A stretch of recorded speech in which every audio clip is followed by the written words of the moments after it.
Je commence par remercier toi déjà, ainsi que Quentin et Anne-Sophie pour cette invitation et puis pour l'organisation de tout ce beau colloque. Je suis très heureux de pouvoir intervenir ici. Alors la pensée de Karl Marx se situe d'une certaine façon à l'intersection de deux univers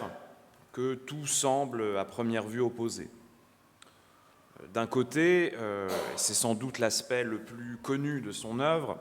la théorie de Marx plonge ses racines dans une étude des transformations de la société bourgeoise moderne, marquée par le développement de la grande industrie. Attentif aux contradictions qui la traversent, il paraît toujours privilégier l'analyse concrète des forces productives et des rapports de production à un discours philosophique jugé idéaliste et abstrait. D'un autre côté, la théorie de Marx hérite de toute la tradition de la philosophie allemande classique, dont elle intègre certains apports décisifs, sans lesquels la méthode, aussi bien que la visée politique qui anime son œuvre, demeurait sans doute incompréhensible. Or, cette intégration n'est jamais une reprise pure et simple, elle constitue toujours une opération complexe dont l'interprétation est loin d'aller de soi, comme en témoigne sans doute mieux que tout autre l'exemple célèbre de la dialectique hegelienne. Alors on peut considérer que la conception humaniste de la Bildung, telle qu'elle s'est constituée à la charnière du XVIIIe et du XIXe siècle, n'échappe pas à cette règle. Elle occupe à certains égards une place centrale dans le parcours intellectuel de Marx, et pour des raisons d'abord biographiques. Entré en 1830 au lycée de Trèves, en Prusse rhénane, Marx fait en effet partie d'une des premières générations d'élèves à bénéficier du modèle éducatif introduit par les réformes humboldtiennes, un modèle que le directeur de l'établissement, donc du lycée de Trèves, Johann Hugo Wittenbach, s'efforçait de maintenir vivant en dépit de l'atmosphère réactionnaire qui régnait en Allemagne depuis les décisions de Karlsbad de 1819. De cet esprit du nouvel humanisme, Marx retiendra notamment une thématique centrale qui traversera toute son œuvre, celle de l'individu totalement développé. Prise pour elle-même, cette perspective pourra certes sembler relativement marginale d'un point de vue quantitatif, puisque si elle est toujours évoquée avec une certaine solennité, il faut bien reconnaître que le nombre d'occurrences où elle apparaît sous sa plume demeure somme toute assez maigre. L'hypothèse qui servira de fil conducteur à ma communication est que cette marginalité quantitative n'enlève rien au caractère décisif de cet héritage théorique, parce que l'apport véritable de Marx se situe finalement ailleurs. Cet apport se situe précisément dans sa capacité à intégrer la conception humaniste de la Bildung dans une analyse des dynamiques contradictoires du capitalisme industriel, en l'articulant avec un discours stratégique susceptible d'être mobilisé par la classe ouvrière organisée. De ce point de vue, l'originalité de Marx est de dégager la perspective de l'individu total, de son statut d'idéal philosophique, pour en faire une exigence découlant du niveau de développement atteint par les forces productives dans la société industrielle, mais que la logique capitaliste elle-même s'avère incapable de satisfaire. Alors, afin de montrer comment Marx élabore ce que j'appellerais cette version industrielle de la théorie de la Bildung, je procéderai en 3 temps. Premièrement, donc, je tâcherai tout d'abord d'expliquer de quelle façon, dans l'idéologie allemande, Marx s'inscrit dans l'héritage de la conception classique de l'individu total, tout en lui ôtant son statut d'idéal. Dans un deuxième temps, j'analyserai ensuite la manière dont cette thématique est articulée à la logique contradictoire du développement de la grande industrie, de la grande industrie capitaliste, dans le livre 1 du Capital. Troisième et dernier temps de mon exposé, j'évoquerai pour finir les conclusions stratégiques que Marx en tire pour le mouvement ouvrier en m'appuyant sur ses réflexions sur ce qu'il nomme l'éducation de l'avenir. Donc j'en viens au premier temps de mon exposé, consacré à cette figure de l'individu total et au changement de statut que Marx opère à son sujet. Donc si l'on peut assurément puiser à de multiples sources pour comprendre la genèse du thème de l'individu total dans l'œuvre de Marx, il est clair que ce thème constitue d'abord un héritage intellectuel issu de la vision classique de la Bildung, dont Marx est lui-même le produit. Cette perspective se trouve en effet au cœur de deux textes qui ont joué un rôle majeur dans l'élaboration de la conception éducative du nouvel humanisme, l'essai sur les limites de l'action de l'État de Humboldt et les lettres sur l'éducation esthétique de l'homme de Schiller. On pourrait sans doute ajouter aussi des textes de Schlegel, comme l'a montré Guillaume Lejeune hier. Alors, je commence par la célèbre formule qui ouvre le deuxième chapitre de l'ouvrage de Humboldt, l'essai sur les limites de l'action de l'État. Dans mon exemplier,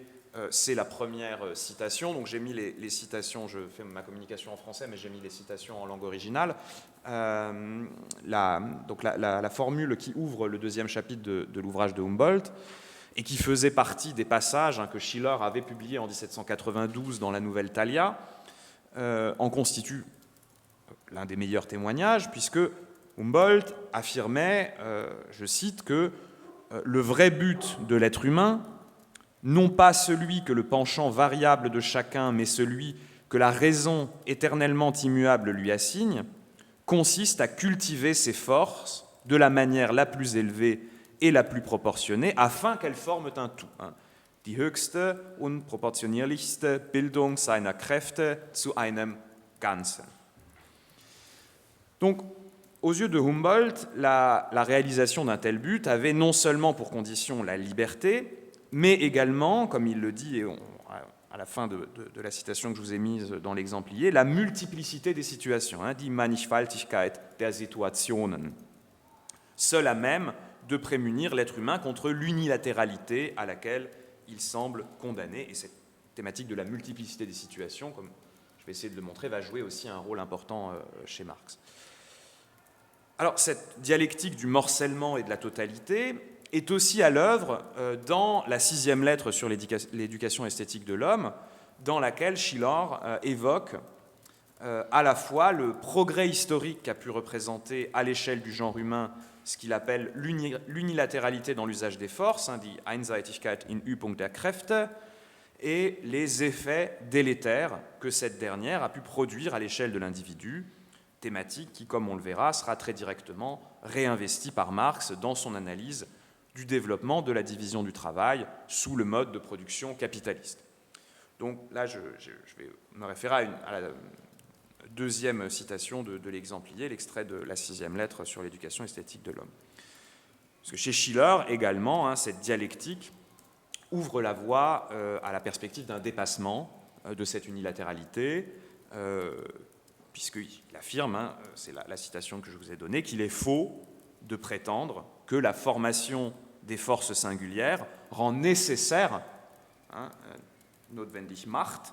le sacrifice de leur totalité, ou qu'il doit en tout cas être en notre pouvoir de restaurer dans notre nature par un art supérieur cette totalité que l'art a détruite. Donc la citation numéro 2. Alors, sous la plume de Marx, cette perspective est notamment mise en avant dans les manuscrits qui composent l'idéologie allemande et dans lesquels l'horizon du dépassement de la division du travail fait l'objet d'une insistance particulière. Dans un passage fameux du premier chapitre, donc c'est la citation numéro 3 de mon exemplier, on trouve en effet énoncé l'idée selon laquelle, je cite, dans la société communiste, où chacun n'a pas, comme il le dit, un cercle d'activité exclusif, einen ausschließlichen Kreis der Tätigkeit, mais peut se former dans n'importe quelle branche, sich in jedem beliebigen Zweige ausbilden kann. La société règle la production générale et de ce fait m'offre la possibilité de faire aujourd'hui ceci, demain cela, et le fameux passage de chasser le matin, de pêcher l'après-midi, de pratiquer l'élevage le soir et de critiquer après le repas, c'est toujours après le repas qu'on critique, exactement comme j'en ai envie, sans jamais devenir chasseur, pêcheur, berger ou critique. Alors, cette formulation, elle est sans aucun doute saisissante et assez célèbre par les images qu'elle mobilise, mais à mon sens, elle est peut-être moins caractéristique de la démarche théorique qui est celle de Marx qu'un autre passage du premier chapitre, dans lequel la mise en évidence de cet horizon est très directement articulée à une réflexion sur son statut. En effet, revenant sur ce point un peu plus loin dans le manuscrit, Marx va entreprendre d'ancrer la perspective de l'émergence d'une forme d'individualité nouvelle, libérée des entraves de la division du travail, dans un processus historique déjà en cours, dont elle constitue à la fois le point d'aboutissement et le retournement. Ce processus historique, c'est celui qui introduit une coupure radicale entre le développement des forces productives de la société et l'immense majorité des individus qui leur font face sous la forme du prolétariat. Cette séparation, dont l'ampleur est présentée comme inédite, et qui transforme les prolétaires, comme le dit Marx, en individus dépouillés de tout contenu vital effectif, ou encore en individus abstraits, abstract individuen, est en même temps présentée comme le moteur d'une réappropriation tout aussi radicale. C'est bien,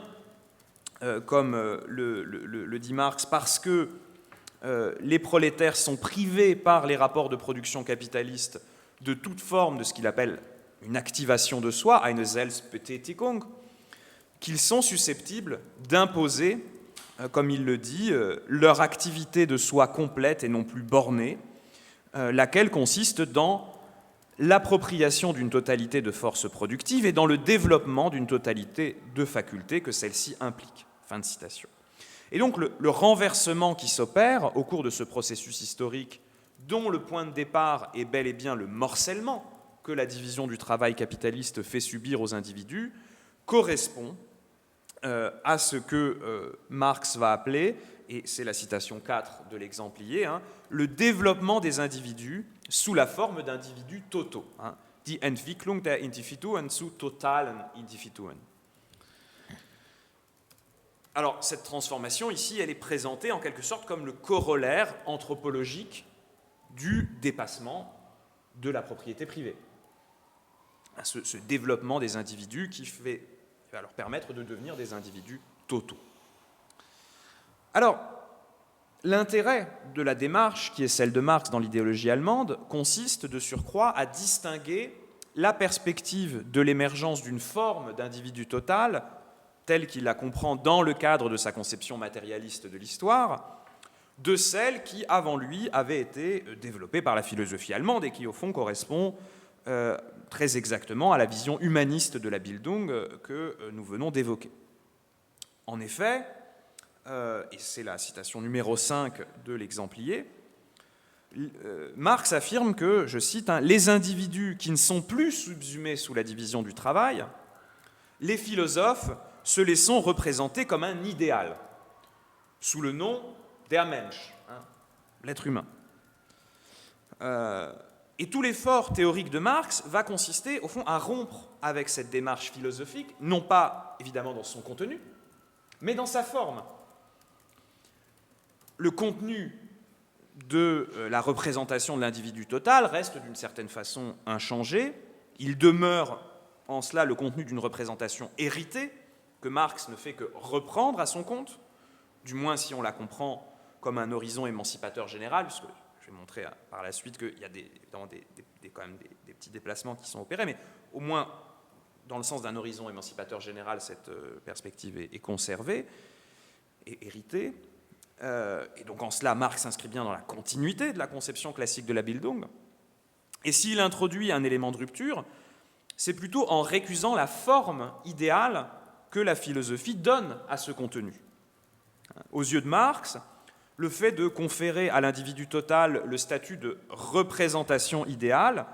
constitue, comme il le dit, le fruit d'une opération d'inversion, un Umkehrung, qui consiste à faire abstraction des conditions effectives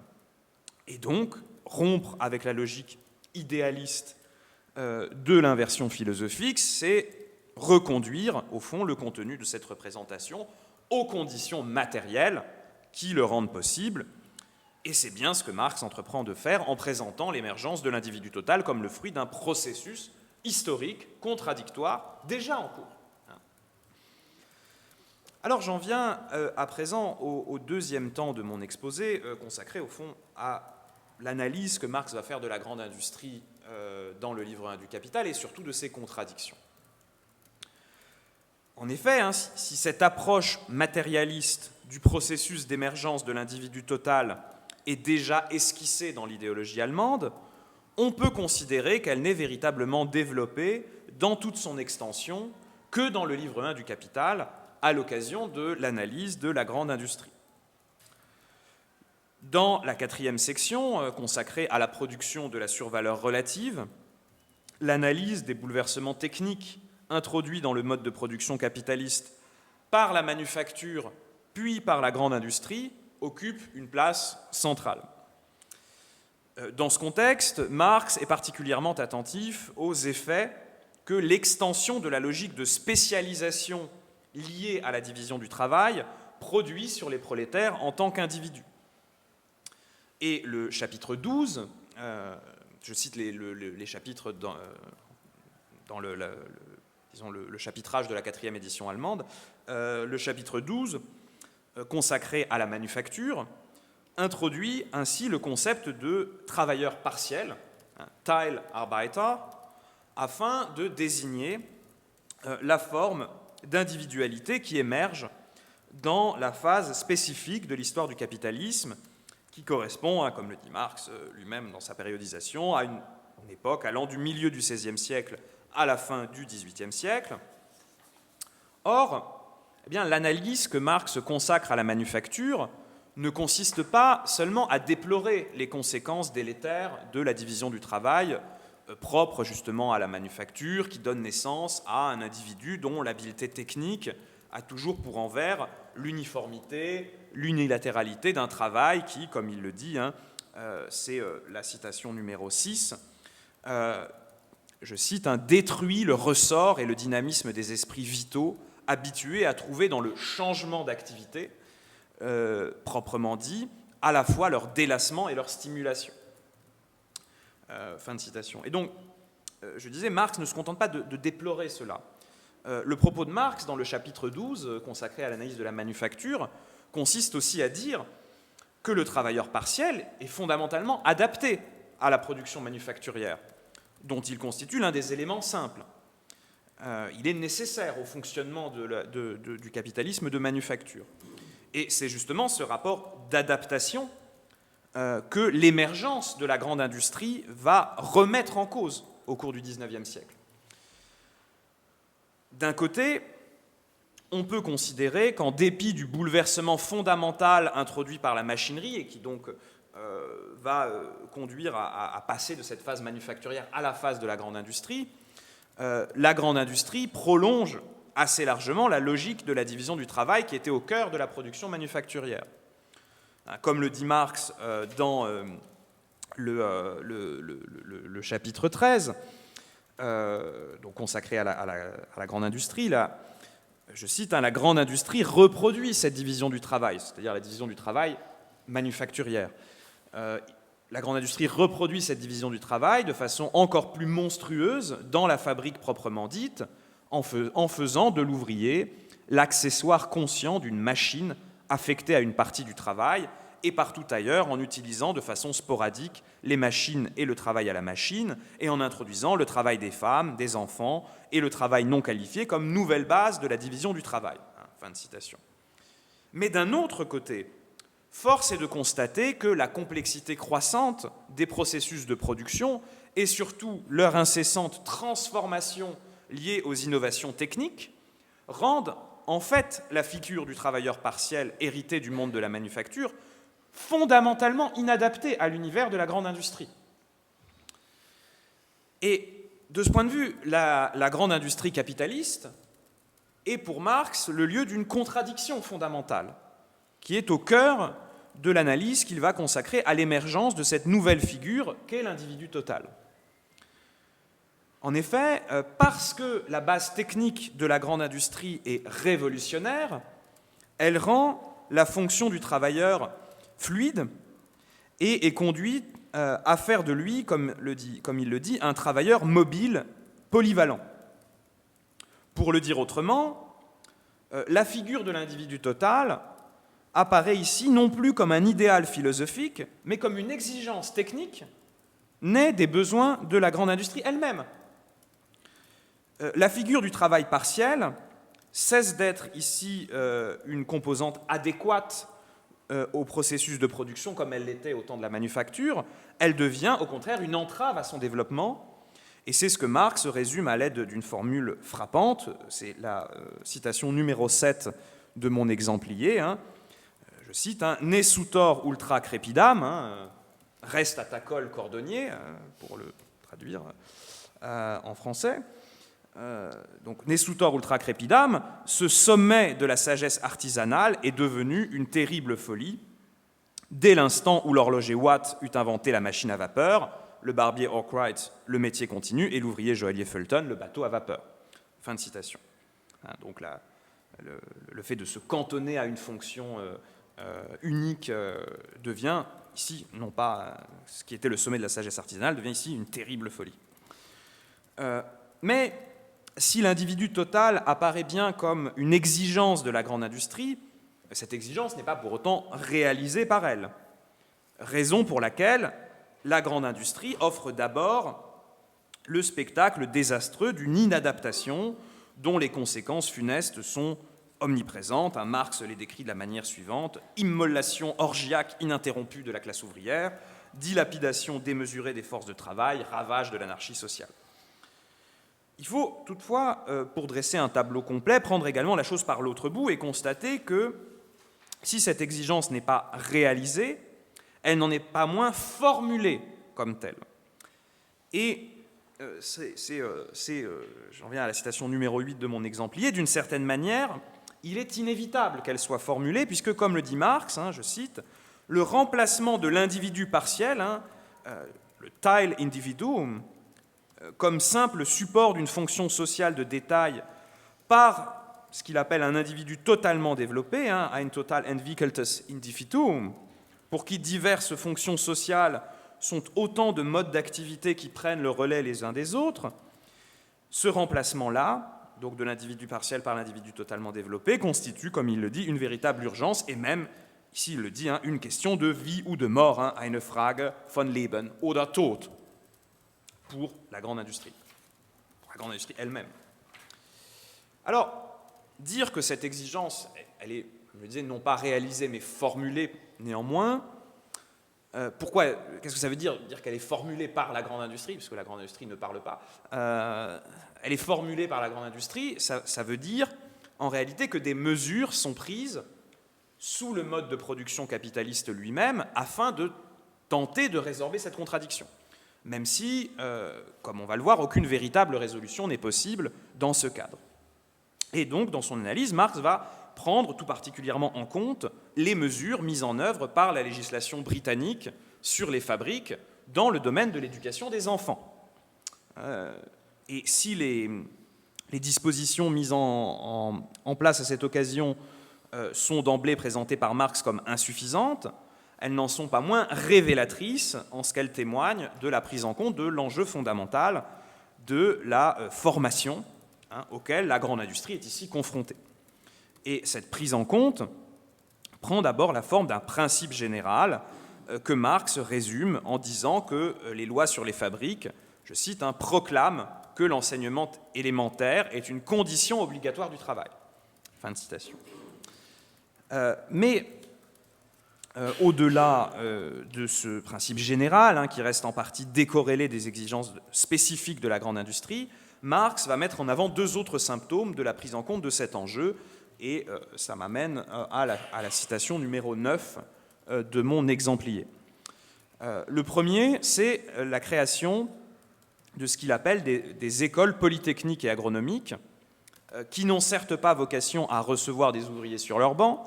mais dont l'exigence témoigne à elle seule d'une conscience de la place croissante occupée par la technologie dans les processus de production. Le second, c'est ce qu'il appelle, en français d'ailleurs dans le texte, les écoles d'enseignement professionnel, où les enfants des travailleurs reçoivent un enseignement en technologie et dans le maniement pratique des différents instruments de production. Et donc ce second cas renvoie cette fois bien plus directement à une forme de compréhension, certes minimale, par la classe dominante de l'enjeu spécifique que représente la formation d'un travailleur polyvalent, capable d'affronter les bouleversements incessants qu'entraîne le développement de la production industrielle. Mais ces symptômes, toutefois, ne sont que des symptômes, et il demeure clair aux yeux de Marx que le mode de production capitaliste ne sera évidemment pas en mesure de surmonter par ses propres forces la contradiction dans laquelle il se trouve pris. Pour le dire autrement, l'exigence de production d'un individu total qui est inhérente au développement de la grande industrie porte aussi en elle une autre exigence, celle de libérer la grande industrie de la logique capitaliste. Et c'est bien pour cette raison que Marx n'attend pas du mode de production capitaliste lui-même qu'il soit capable de remplacer l'individu partiel qu'il a lui-même engendré par un individu totalement développé. Une telle transformation ne sera au contraire possible, comme le dit Marx, de façon tout à fait nette, que, je cite, grâce à l'inéluctable conquête du pouvoir politique par la classe ouvrière. Alors, j'en viens au troisième et dernier temps de mon exposé, consacré au fond aux conséquences stratégiques que Marx tire de l'analyse de ces contradictions propres à la grande industrie capitaliste. Précisément parce que Marx est convaincu que l'émergence d'un individu totalement développé ne pourra pas être le fruit de la logique interne, immanente du mode de production capitaliste, la question prend à ses yeux une tournure stratégique au sens où elle devient un enjeu de lutte pour la classe ouvrière organisée. Toutefois, le fait que Marx soit convaincu de l'incapacité de la logique capitaliste à résoudre la contradiction face à laquelle elle se trouve placée ne signifie pas pour autant que la stratégie politique qu'il entend développer en la matière se situe dans un pur rapport de discontinuité par rapport à elle. Il ne faut d'ailleurs pas voir là un paradoxe, mais plutôt l'expression de l'approche dialectique qui gouverne la conception que Marx se fait de la transformation sociale, puisqu'il le dit très explicitement et à cette occasion, je cite, que le développement des contradictions d'une forme de production historique est la seule voie historique qui mène à sa dissolution et à sa reconfiguration. Il n'y a pas de dissolution et de reconfiguration de l'extérieur, c'est toujours à partir du développement des contradictions immanentes d'une forme de production historique, en l'occurrence du capitalisme. Toute autre perspective est, à ses yeux, assurément condamnée à sombrer dans une utopie pure et simple. Et donc, il n'est pas particulièrement étonnant que Marx puisse affirmer, et ça m'amène à la citation numéro 10 de mon exemplier, se revendiquant ici explicitement, et je dirais, si j'ose dire, une fois n'est pas coutume, de l'héritage de Robert Owen, que ce qui est en germe dans le système de fabrique, c'est l'éducation de l'avenir, die Erziehung der Zukunft. En l'occurrence, le point le plus intéressant est peut-être ici le fait que cet ancrage de l'éducation de l'avenir dans l'univers de la grande industrie va conduire Marx, disons, à reconfigurer un peu le contenu de la conception classique de la Bildung sans pour autant rompre avec lui. C'est pour ça que je disais tout à l'heure, dans la première partie de mon exposé, cet horizon émancipateur général reste dans son contenu toujours le même, mais avec des variations.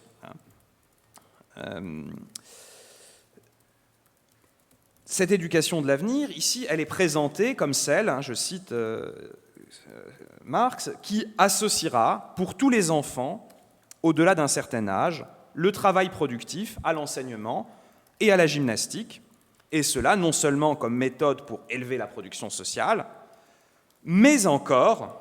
comme l'unique méthode pour produire des êtres humains dont toutes les dimensions soient développées. Die einzige Methode zur Produktion vollseitig entwickelter Menschen. Alors, cette formulation appelle deux remarques. D'une part, Marx affirme ici clairement que le système de la grande industrie en tant que tel, dès lors qu'il cesse d'être soumis à la logique capitaliste, n'est absolument pas contradictoire avec l'horizon de l'individu total qui était au cœur de la conception classique de la Bildung. Mais d'autre part, Marx affirme aussi et surtout que certains aspects, au moins, de l'univers de la grande industrie sont indispensables pour que cet horizon puisse devenir réalité, et qu'un individu totalement développé n'en serait pas véritablement un, s'il ne prenait pas sa part à ce qu'il appelle le travail productif. On peut donc considérer que Marx reste ici fidèle à la conception classique de la Bildung tout en proposant une interprétation hérétique. Pour le dire autrement, la conclusion sur laquelle débouche son analyse consiste finalement à dire qu'on ne réalisera pas l'idéal humboldtien en inscrivant les enfants dans le lycée prussien qu'il a lui-même fréquenté et où on leur enseignera les humanités classiques. On y parviendra bien plutôt en leur offrant l'occasion, dès le plus jeune âge, de prendre leur part dans la production industrielle, en complément de leur parcours éducatif. L'analyse de Marx conduit donc, par une sorte d'ironie de l'histoire, à opérer un renversement dans l'approche classique des questions éducatives,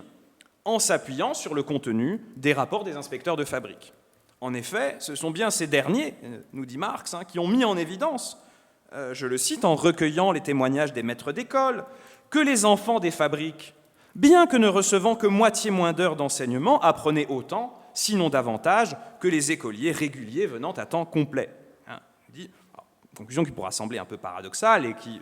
n'est sans doute valable que dans une certaine limite, mais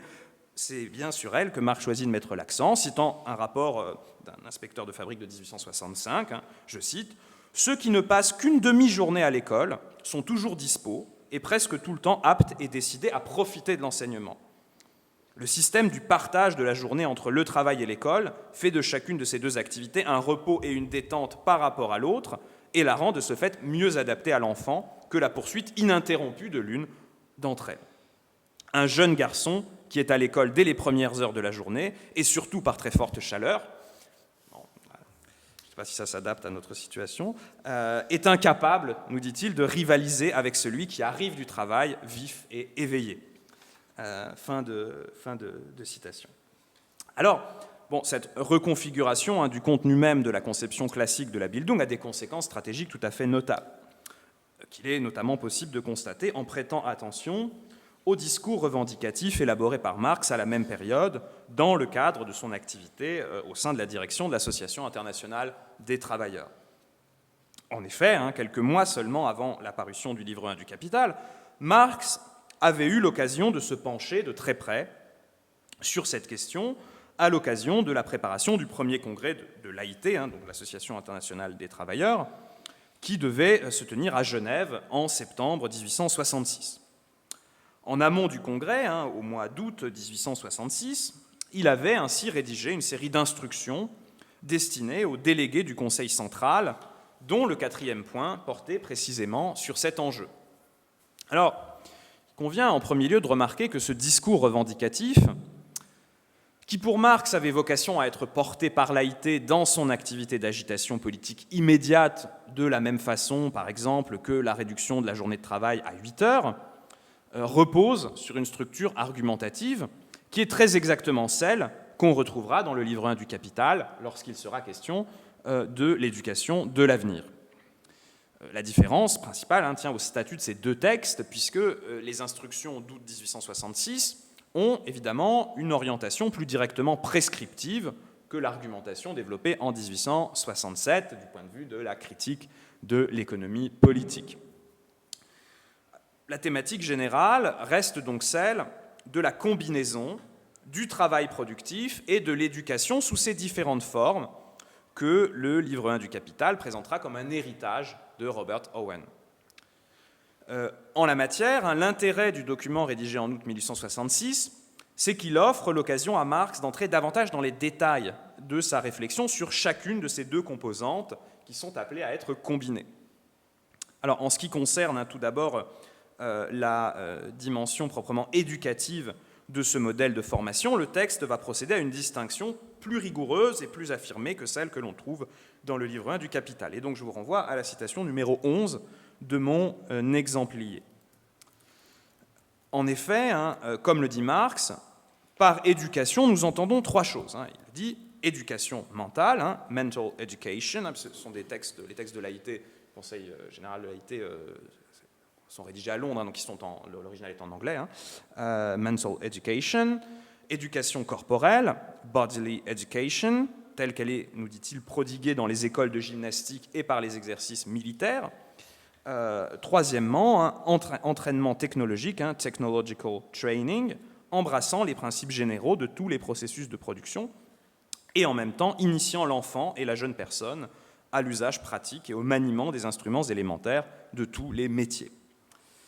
Alors parmi ces trois formes, il est clair que c'est surtout la troisième qui marque une variation par rapport au modèle classique de la Bildung, parce qu'on peut considérer que, en fond, même l'éducation corporelle, la bodily education,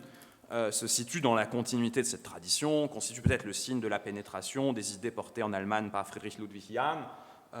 l'ensemble du mouvement gymnique. Alors,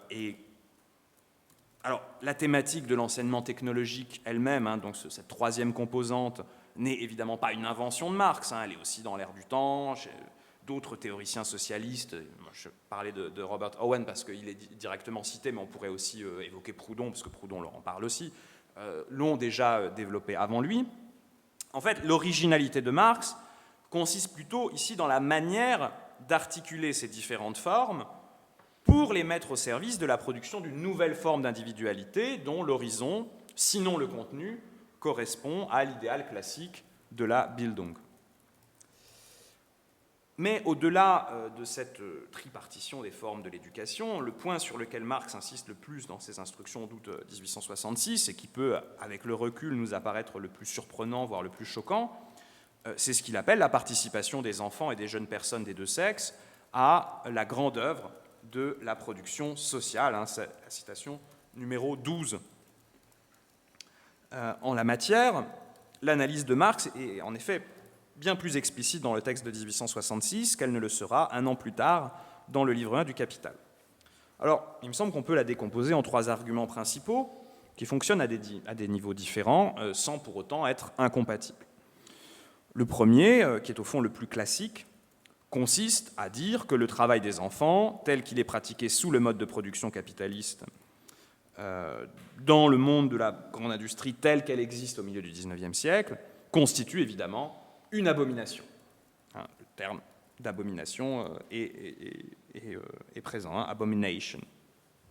En cela, Marx s'inscrit bien dans la continuité de la dénonciation des ravages causés par l'exploitation des enfants dans les usines, dénonciation dont le fameux poème de Victor Hugo, Mélancolia, publié 10 ans plus tôt dans Les Contemplations, constitue l'un des exemples peut-être les plus célèbres. Toutefois, ce qui fait la spécificité du discours de Marx, c'est précisément qu'il ne s'en tient pas à cette seule dimension et qu'il ne considère pas que le travail des enfants serait en toutes circonstances condamné à faire d'Apollon un bossu, de Voltaire un crétin, pour reprendre le vers célèbre de Victor Hugo. En effet, Marx ajoute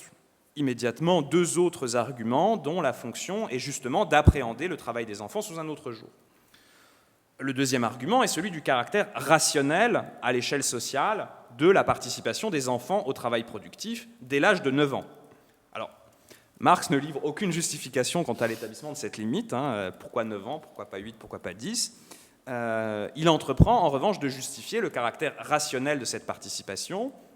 en mobilisant ce qu'il appelle une loi générale de la nature qui veut que qui ne travaille pas ne mange pas. La mobilisation donc, vous savez que c'est un principe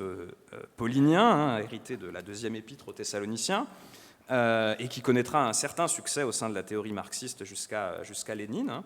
renvoie plutôt à un problème en fait qu'à une solution, puisque Marx reconnaîtra lui-même en 1875, dans sa critique du programme de Gotha, que l'organisation d'une société implique toujours plus ou moins de prévoir des fonds pour, je cite, ceux qui ne sont pas en mesure de travailler. Donc la question est plutôt de savoir pourquoi il serait rationnel que les enfants âgés de 8 ans puissent manger sans travailler, mais pas les enfants de 9 ans. Sous la plume de Marx, il n'y a pas vraiment de réponse à cette question. Mais pour traiter le problème qui nous occupe, c'est surtout le troisième argument mobilisé par Marx qu'il est utile de développer. En effet, Marx affirme que cette participation des enfants à la grande œuvre de la production sociale constitue par elle-même, je cite, une tendance progressiste, saine et légitime, a progressive, sound and legitimate tendency. Il ne s'agit donc plus ici de se placer simplement du point de vue de la nécessité sociale, qui ne travaille pas ne mange pas, mais bel et bien du point de vue de ce que l'activité de travail elle-même est susceptible d'apporter au développement des individus, à condition évidemment qu'elle ne prenne plus la forme aliénée qui est la sienne sous le mode de production capitaliste, Par ailleurs, je ne rentre pas dans le détail, mais Marx établit une sorte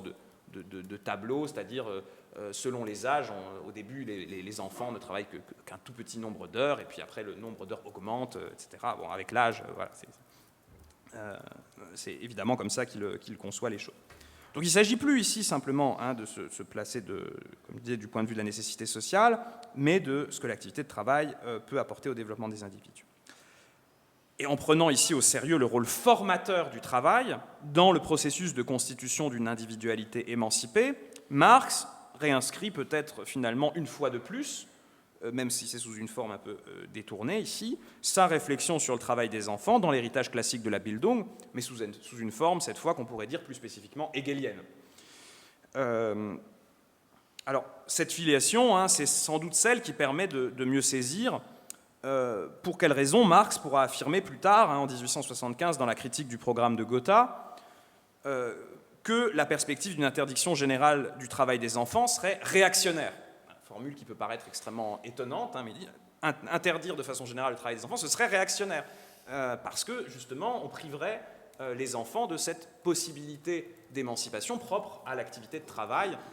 même si c'est sous une forme évidemment restreinte. Alors j'en viens à ma conclusion, et pour conclure, on peut, disons, entreprendre de résumer à un niveau plus général la manière dont Marx se positionne par rapport à la conception classique de la Bildung, en mettant en avant 3 points. Premièrement, force est de constater que la perspective émancipatrice générale qui traverse son œuvre se situe fondamentalement dans la continuité de cette conception. L'horizon de l'individu total, sans cesse réitéré depuis l'idéologie allemande jusqu'au Capital, en constitue assurément le témoignage le plus frappant.